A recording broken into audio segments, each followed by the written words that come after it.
ईद उल फितर की मुल्क भर में कितनी छुट्टी होगी? आवाम के लिए अच्छी खबर आ गई है। जैसा कि आप हजरात के इल्म में है, रमज़ानुल मुबारक का आखिरी अशरा रवां दवा है।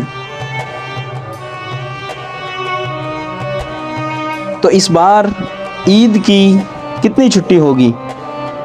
इस बार ईद की 5 या 4 छुट्टियों का ऐलान जाहिर किया जा रहा है।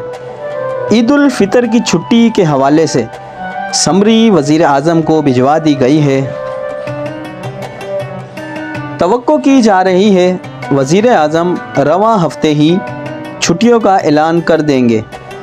अगर ईद जुम्मतुल मुबारक 21 अप्रैल की होती है तो 20 से 23 अप्रैल तक की 4 दिन की छुट्टी होगी।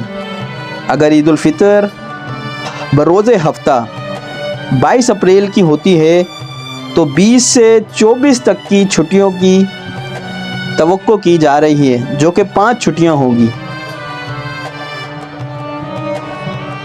तो इस तमाम तफसीलात के हवाले से समरी जो है वज़ीर आज़म के पास जा चुकी है।